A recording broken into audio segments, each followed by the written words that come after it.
Welcome to The Craze in 10 or less. This is the show where I give it to you in 10 minutes or under. And if I don't.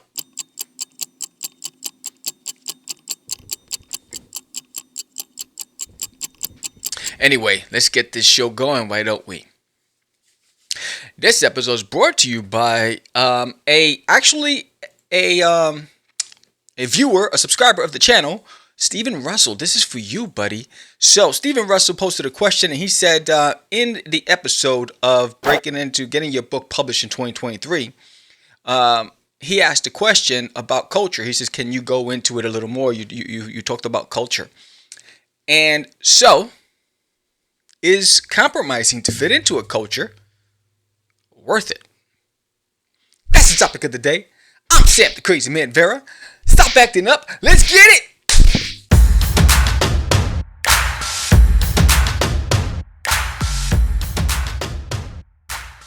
All right. So here we go. Steven, this is for you. I hope I answer your questions, but I had to dig a little deeper. And so this way I'm not talking from just one man's perspective, and I'm giving you some actually educated responses based on stuff I found online by Atlassian.com or Atlassian, I guess, whatever it is. Well, they talk about the 4 types of cultures, and there are many types of cultures, but in business world, they broke it down to 4 specific types of cultures. But before we go into those 4 specific categories, why did I bring that up? We were talking about breaking into comics and how if you really want to be published by a publisher and you want to draw for that publisher or you want to submit your IP to that publisher, I talked about understanding what their culture is like. What is it, the categories that they publish? What is the look and feel of, because everybody has a blueprint, a DNA. They have a DNA for their publishing companies. And there's a specific method of doing business and the specific look that they go after, and there's a trend. So it's about assimilating to that, right? So, but sometimes, and let's talk indie. Let's just stick to indie. We're going to go into what they said. So this might be a little longer than 10 minutes. So I might break it down into 2 episodes, but we'll see. Let's talk indie. So there's a lot of cliques out there, right? And in those cliques, in the indie community, there's existing cultures in those cliques. And sometimes people just want to fit in and they want to be part of a collective. And they will compromise their values, beliefs, integrity to fit in. And they may not align with their values, but because they want to fit in and they want to be part of a club and they want to network, and they feel like this is what I have to do to network. Is that really the best course of action? Or are you setting yourself up for more heartache or frustration or stress down the road? Because you can just look on social media. There's a lot of collectives that are toxic. There's a lot of collectives that are abusive, that are opinionated, that on the flip side, there's a lot of positive groups that just want to focus on the craft of creation, whether it's writing groups, artistic groups. But you really have to do your research and do your homework, if that's the route you're looking for, right? I've always been a lone soldier, so I've never wanted to fit into a group, right? I wanted to be me and attract people who are authentic and build relationships and strong bonds around that. But to be part of a group for the sake of being a group in a group, that's not me. It's never been me. And I have to say, because of my values and my mom that instilled in me, I've been an individual. I have my own identity, and I won't compromise that, right? But that's not the case for everybody. There's a lot of people that we all know that will, on one hand, to fit in or just to get in and to network because they find they're going to use it for what they need, they're going to compromise and they're going to play the game and they're going to be the wolf in sheep's clothing. But on the outside, they're like, right, stressed out and frustrated about the direction this group is going or some of the messaging and all that other stuff. So let's go into what the educated, the scholars are saying, right? They said there's 4 types of cultures. There's a clan culture, right? So Right here it says, have you heard people refer to their coworkers as their family? Right? That's an indication that they're working in a clan culture, also known as a collaborative culture or collaborate culture, where there's a lot of emphasis on placed on teamwork and togetherness. Clan cultures offer very friendly environments where things like relationships, morale, participation, consensus take center stage. In terms of leadership, managers are looked to as mentors rather than figureheads who dish out instructions and reprimands. The pro of this is a happy team who generally enjoys working together, improved communication between employees. The con? It's too much collaboration or unnecessary chatter, which can send productivity in a nosedive. And inability to make tough decisions because other people's feelings are such a high priority, right? So, have you been in an environment where you're told, "Oh, don't say that," or "Don't say this," or "Don't say this," or "Don't say that"? You don't want to hurt his feelings, or you want to tell somebody, "Hey, yeah, I don't like the way you speak to me," but uh, but if you say it a specific way, you're being chastised because that's the way they speak, right? Well, that's just the way you speak. You don't have to like it, right? How many times have you heard that, right? So think about that when it comes to getting into publishing companies, right? So there's a look to a publishing company, but there's also a culture that exists. Sometimes there's a hierarchy, right? Sometimes if you want to get in and be an artist, they just want you to sit down, draw, keep your head down. Don't ask questions, don't act up, just collect your check, meet the deadlines, and go. You might be an extrovert and you might have a lot of ideas and you want to share that, but they're like that. We don't want that from you. We just want you to draw. Or if you're a writer, we just want you to write. And they want you to write a specific type. And if you try to deviate for that, no, get in line. Get in line. Will that frustrate you? Or will you just compromise because you want that check and you want your name out there as I've been published by?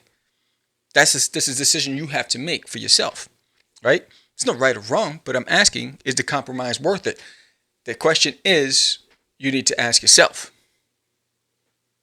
Compromising my values to achieve this, is it worth it for me? Can I deal with it? Am I going to lose sleep over it? Am I going to take it home and my family's going to be impacted by it? Is it going to affect my health? Is it going to my mental health? All these things you have to ask yourself because be careful what you wish for, right? Adhocracy, right? So rooted in the word ad hoc. This type of culture lives by that move fast and break things philosophy that's been popular among a lot of startups. You might also hear it referred to as the create culture. Quinn and Cameron explained that this type of culture fosters a very entrepreneurial type of work environment where employees are encouraged to take risks, aggressively pursue off-the-wall ideas. As a result, a lot of innovation, learning, growth takes place for employees in the organization as a whole. That sounds fantastic, right? Who wouldn't want to be part of that, right? Idea generating machine, right? Just forward thinking, fast, fearless, ruthless, no holds barred. Let's go, right? Pros, an enormous amount of innovation and growth, increased psychological safety, which means employees feel secure trying new things. Who doesn't want to try new things? I want to try new things. You want to try new things? Let's try new things. I'm just saying. So, cons of this culture, a seeming lack of stability because so much is invested in new initiatives. Sense of intimidation for newbies who don't have the expertise to work quickly and aggressively. Know the environment you're getting into. Are you a fast guy? Can you keep up with the momentum? Are you an idea generating machine? Are you an extrovert? Can you communicate? Can you network? Can you move at a speed that's indicative of the environment that you are getting into? Those are the things. Or, if you're not an idea generating machine and you walk into this environment, are you ready for the backlash? Are you ready for the conversations about performance? Are you ready for that closed door, intense look at you? Hey, you're not meeting productivity goals, right? All those things, right? So if it's a publisher and they're moving at a fast pace, it's a new publisher and they say, look, we have a target date with marketing and publishing our books, and we need to hit these benchmarks. You got to come along for the ride. And if you need 4 days to do 1 page, but they need you to do a page a day, did you just jump into an arena that you're not equipped for? Understanding those things, because when you hold up the team starts resenting. That makes sense, right? So type 3, market culture. A market culture is also called a compete culture because the emphasis is placed on results. To put it simply, people want to win and accomplish what they set out to do. Employees are highly goal-focused and leaders are tough and demanding in order to achieve the success metrics the company has defined. It can be a high-pressure environment, but simultaneously rewarding when that hard work pays off with real measurable results. Real measurable results. I mean, if you're in the business world, you hear that all the time, right? Results, results, results. The pros of this environment: employees are driven and highly motivated to achieve their goals, improve performance for the company because everybody is committed to success. Con, encouraging constant competition can lead to a toxic work environment. Yo, Timmy, what's up? Yo, your idea sucks. Yo, you're not holding your weight. Yo, that's garbage. How many times you hear that? This guy's holding us up, right? Employees can experience stress and even burnout as a result of constant pressure. Burning both ends of the candle, working overnight, trying to meet those deadlines, trying to be part of the team. All those things you have to ask yourself. Don't chase the money, Sonny. Understand that it comes with a lot of funny stuff. I'm just saying. Hierarchy culture. A hierarchy culture, also known as the control culture. Control. Anyway, applies to work environments that are more structured and process-oriented. Most activities and decisions are dictated by existing procedures rather than a lot of innovation and free thinking. We don't want you to think. We don't want you to innovate. That's what we do. We just want you to do. Right? Leaders are in place to ensure that their teams run like well-oiled machines. Yes, sir. Right? And they place the bulk of their focus on stability, results, and reliable delivery. Pros: there's a lot of clarity in communication and expectations because nearly everything is prescribed. That means it's dictated, right? Head down, nose clean, focus. Zip it, focus. Employees experience a greater sense of security and predictability. You're predictable, John, right? So, cons: prioritizing procedures over people can make the environment feel inflexible and even unsupportive. Who doesn't want support? What's up with that? Too much rigidity can stifle innovation and growth because people are afraid to think outside the box. All right, so that's what Scott is saying. That's big picture, big business, whatever. But think about the small cultures. I mean, I see it all the time. You got these cliques, right? You got these artists that have their nose so high they think that anybody else who tries to draw can't meet their expectations or their standards, right? There's lots of opinions. There's a lot of toxic. There are groups, there are cliques that they just feel like they use social media just to lash out, right? And they generalize, right? They don't really talk to you. They talk about the situation that you caused anxiety in them, so they lash out and they use things like people today or some people or I'm tired of people. And go talk to Tammy.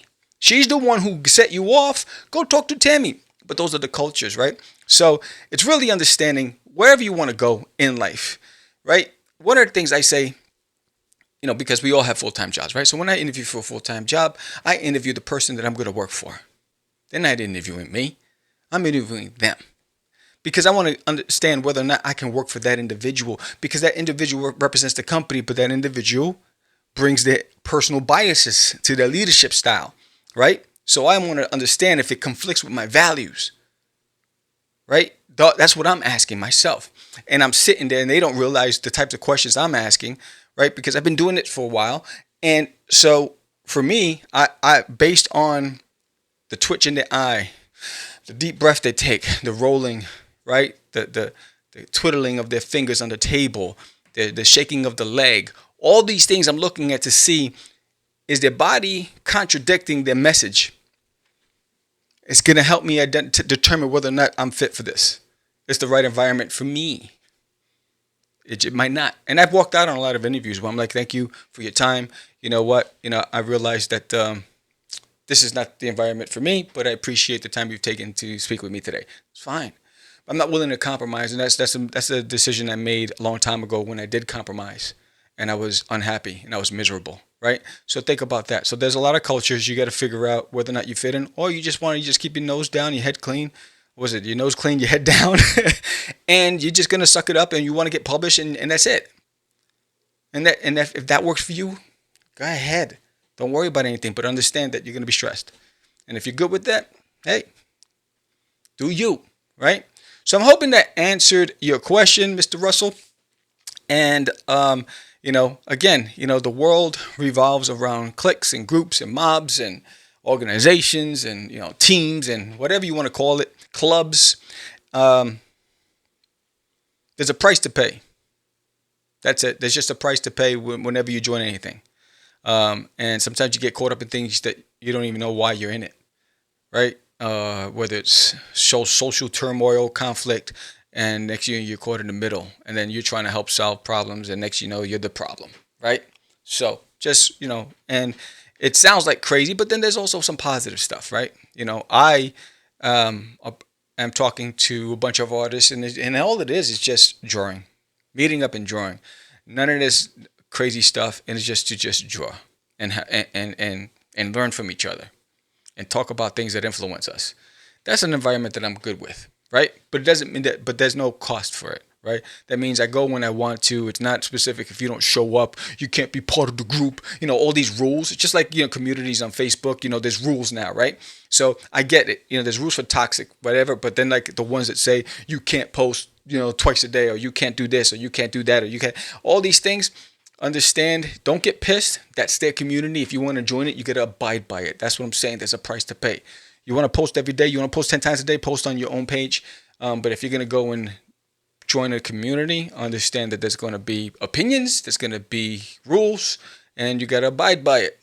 It is what it is. It's part of life. So with that said, that's the topic of the day for the Crazy 10 or Less. I hope you enjoyed it. If you did, give me a thumbs up. Subscribe, like, share. And did you see this hat? This is coming soon. Pre-orders will be available in the summer for these hats. In order for the hats to be manufactured and distributed, the pre-orders have to reach 100 or better. So we'll launch the pre-order page in the summer. That's going to be dope. It's going to come in 3 colors, black, white, and red. And check out this new shirt. Right? This is pretty dope. That shirt is available now on my website, so go and check it out. And if you're gonna and don't forget to sign up for my Kickstarter. Check this out. This is a keychain on the Kickstarter, and check out this mega size sticker that's gonna be available on the Kickstarter. So and also in Puerto Rico. If you're going to Puerto Rico Comic Con, check me out. I'll be there. It's gonna have some cool swag. And again, don't forget to subscribe. Check out my art channel, The Art of Samuel. I appreciate every single one of you. And if you have a topic you'd like me to discuss, I'm taking listener recommendations. So, put it in the comments, and I will hook you up, right? Because it's because of you that I do what I do, and I appreciate you so much. That's the topic of the day. I'm Sam, the Crazy Man Vera. This is the Crazy and Less. You guys have a blessed day. Peace.